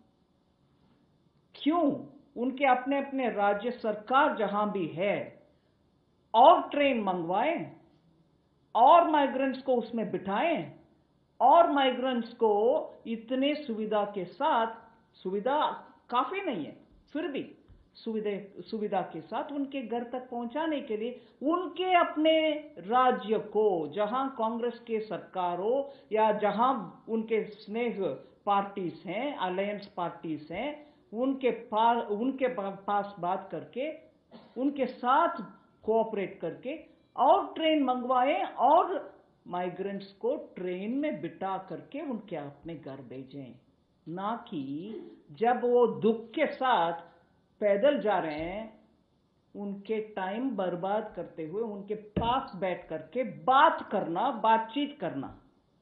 उससे बेहतर होगा उनके साथ पैदल जा करके उनके बच्चे को, उनके सूटकेस को साथ कैरी करके बात करते चलते। दुख के साथ कह रही हूं इस बात को, आराम से बोल सकते हैं। उनके अपने स्टेट्स को क्यों नहीं बोलता है कांग्रेस पार्टी? और ट्रेन लो और ट्रेन मंगवाओ सेंट्रल गवर्नमेंट से, उनमें उन माइग्रेंट्स को बिठाओ, ना कि क्योंकि कांग्रेस पार्टी बोलते हैं ये ड्रामाबाज हर दिन। मैं अभी उन्हीं के शब्दों को उपयोग करना चाहती हूं। ड्रामाबाज है। कल जो हुआ माइग्रेंट को उनके रास्ते पे चलते हुए बगल में बैठ करके बातचीत करने का, वो समय है क्या? वो ड्रामाबाज नहीं है क्या? मैं ऑपोजिशन पार्टी को हाथ जोड़ करके विनम्रता से कहना चाह रही हूं, माइग्रेंट्स का विषय में हम सब साथ होकर के काम करना है। दुख लग रहा है, दुख हो रही है, पूरे देश में दुख के साथ लोग बात कर रहे हैं क्या हालात हो गया है हमारे माइग्रेंट्स को। इतने सारे स्टेट्स के साथ कोऑपरेट करते हुए स्टेप्स जब हम ले रहे हैं, ये क्या तरीका है? जैसे कि उनके राज्य में माइग्रेंट्स का पूरे सुविधा हो रही है, बाकी सब में नहीं हो रही। ये क्या है पॉलिटिक्स बनाना? हाथ जोड़ करके मैं कांग्रेस पार्टी के अध्यक्षा सोनिया गांधी जी से मांग रही हूं, let us speak responsibly, let us deal with our migrants more responsibly. I'm sorry. Number 9. Very good afternoon, ma'am. Ma'am, 2-3 quick questions. It's almost like a new disinvestment policy, if you can say it in broadly. You mentioned about the sectors in which the PSCs will be limited up to 4 max in strategic areas. So would this also cover banks, ma'am, at some point in time? Sorry.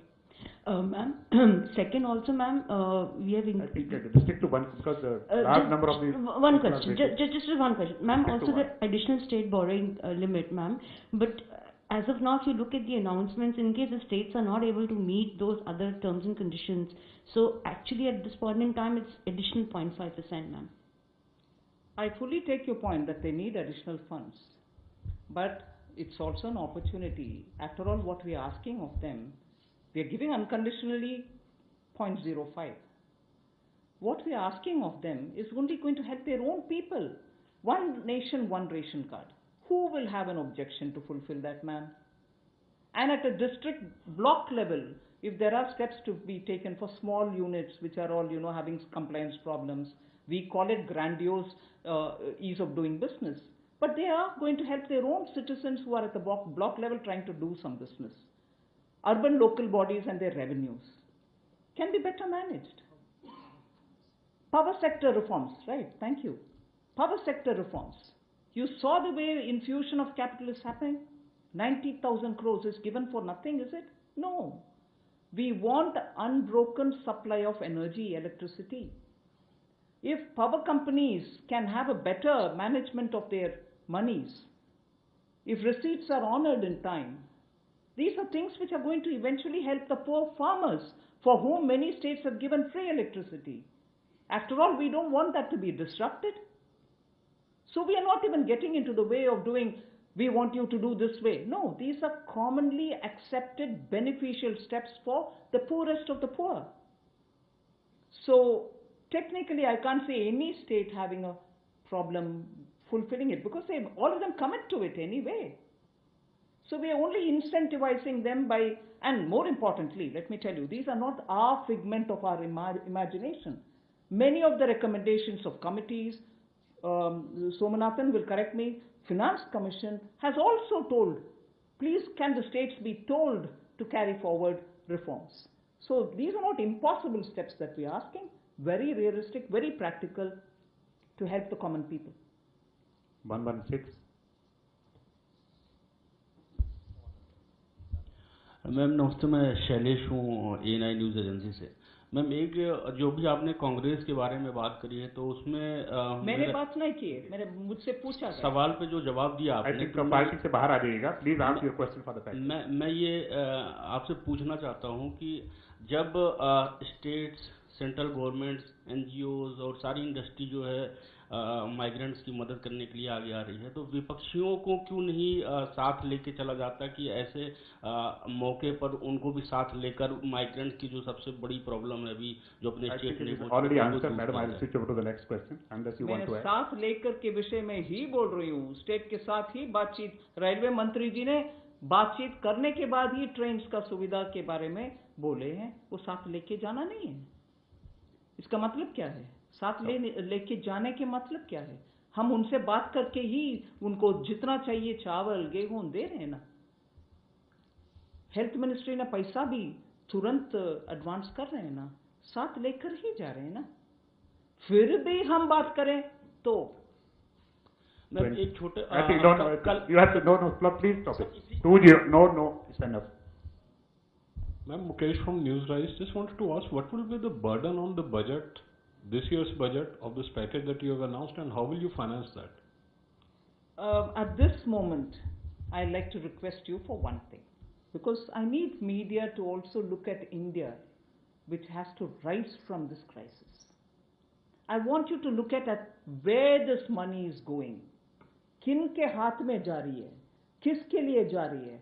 Asset creation के लिए जा रही है, उनका रोजाना खर्च के लिए जा रही है, उनको उनके रोजगार छूट ना जाए उसके लिए जा रही है, कंपनीज बंद ना हो उसके लिए जा रही है। कंपनीज बंद होने में क्या नुकसान है? रोजगार चली जाएगी, उत्पादन चली जाएगी। So we are making sure money goes and goes to the right place. So for the moment, I would like you to please focus on where all this money. We've even issued a rescheduled borrowing calendar. Obviously we are borrowing. Obviously we are borrowing. So all this tells you where the money is coming from. Our revenue figures are also every now and then released. I'm also saying that it is stressed, but still I'm releasing how much ever I can release to the states. So, borrowing or my revenue, where is the money going? Let's look at it now. So, those who do this debate of now, please do this debate to say where this money is going. We are not splurging. We are being responsible. 40.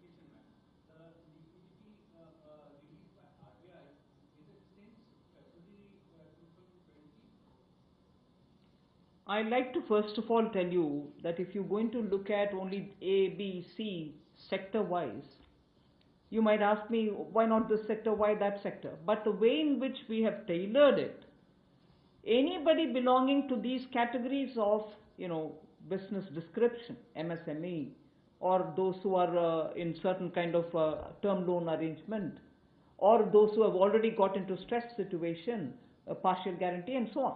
We are tailoring it in such a way that makes sure that all of them in some or the other way get covered. So if you ask me by name of one particular activity, you can always give me a carve out and say this particular has been left out. No, we've done enough work to cover all sectors. 252. All right. For the RBI, yes, you're right when you say the timing. But I just want to say, if you recall, the RBI was reacting much earlier to the COVID crisis as compared to some other countries. So I think it was not because they just wanted to do it, but it was on account of the COVID crisis that they started acting very fast.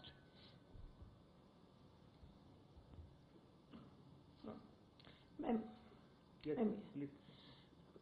I'm here. Yes, I'm here, thank you. Sheila. Yes, Sheila. Yeah.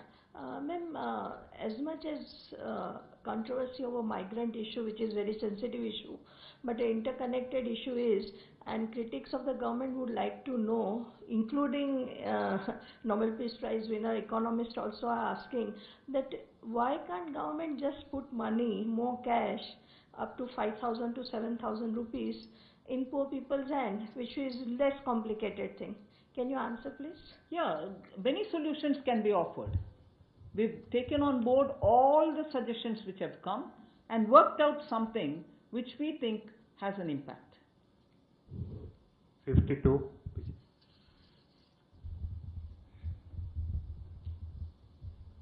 Ma'am मैं जी media से राजीव कश्यप हूँ ma'am. ये आपने जो package announcement किया है ma'am, उसमें जो माइग्रेंट्स हैं उनके लिए भी काफ़ी अनाउंसमेंट किया है और एक तरफ इंडस्ट्रीज़ के लिए भी किया है, लेकिन अब दूसरी तरफ जो मनरेगा में जो लोग वापस माइग्रेंट जा रहे हैं उनके लिए भी काम भी दिया और पैसा भी बढ़ाया है। लेकिन जब अब इंडस्ट्री को आपने इतना पैकेज दिया है और अब इंडस्ट्री जब स्टार्ट होंगी तो उनके पास मजदूर ही नहीं होंगे काम करने के लिए, तो क्या ये जो पैकेज है सही तरीके से इस्तेमाल हो पाएगा? ये पैकेज मतलब क्या है? उनके हाथ में पैसा दे करके बिठा रहे हैं क्या? नहीं ना। उनका स्ट्रेस जो कोविड के वजह से हुआ है उससे बाहर आने के लिए नया उनका रॉ मटेरियल खरीदना, नया, क्योंकि जितने भी काम करने वाले उनके पास है उनसे बिजनेस चलाना, जब चाहिए जब माइग्रेंट आएंगे या तो कोई नया वर्कर आएंगे उनके साथ उनके काम चलाने के लिए मदद एक्सटेंड कर रहे हैं। सो उससे उनका फायदा नहीं है, ये असम्पशन गलत है। 29. मैम मैं मोनिका जी मीडिया से। मैम मेरा सवाल है कि आपने कहा कि एडिशनल 40,000 करोड़ रुपीस जो हैं वो मनरेगा में जाएंगे और that will benefit 300 crore people. तो मैम अगर हम 300 mandates, I think that was 300 crores per day. So if we calculate it with 202 rupees, it comes out. No, wait a minute. One man days. That's man days. And that's the not total person. man days. Okay. Ma'am another clarification, states जो हैं वो centre से क्यों मदद ले रहे हैं? क्योंकि जैसा स्लाइड के हिसाब से उसमें था कि 86% जो है ऑलरेडी अनयूटिलाइज्ड अमाउंट है बोरोइंग का, तो उस पर मैं क्लैरिटी चाहूंगी। Go ahead. You'll have to ask them. I don't know why they have not borrowed it. 22. Ma'am, Girish from Mint. My question is a follow-up question to what Dipankar had asked. Ma'am, while the reforms would definitely bring medium to long-term dividends, one challenge that businesses are facing now is, difficulty in paying wages because they have lost more than 50 days of, sales. Is there anything on the pipeline? Keeping that in mind is where some of the schemes where we have asked banks to give additional working capital, additional term loans, so that they can make sure that much will be used for that, and that those additional term loans and those additional working capital are being given without new collaterals being asked, new securities being asked. So for the existing collateral, they will be given additional facility. So each one of them can avail. And in fact, the approach with which banks have got to be dealing with it is, I've used it as an expression in my presentation, automatic. So anyone who approaches the bank can get it. The banks will only have to say, no, I've not given to this particular business house because I didn't want it. Small, medium, nano, micro, big, for all of them. We are saying let them approach, you give it immediately, or else you give them a phone call. Ask them if they want. And if only the company says, no, I don't want it, well, the bank will keep quiet. And I shall be reviewing it. The Secretary Banking is sitting, I shall be reviewing it literally on a weekly basis. We want to ensure that unless a company says, no, I don't want it, leave me, we will give it to whoever needs it. So that's the difference between, yes, they will have problem with paying wages, we are trying to help them out. Number 5. Right. Ma'am, Right regarding side. this migrant labor train. Please use mic nearest. Regarding this migrant labor train journey, actually you have said that 85% ticket charge paying by sender and 15% by state government. Really, it was entire amount paid by migrant laborers only. So, is there any confusion in this? Why? Why would the entire amount be paid by the to migrant? Actually, in Kerala and Tamil Nadu, and actually they are paying entire amount for ticket. I'm not sure. I don't want to say you're saying something not true. I'm not saying that, but I'm not sure where this information comes from.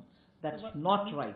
Even before the state is asked to request for a train, it is made absolutely plain that state governments will have to bear only 15%, 85% is borne by the center. And after the migrant gets into the train, irrespective of the destination that he has to go and reach, he is given food and water and everything else. So one more thing, ma'am. No, please just. I want you to be clear.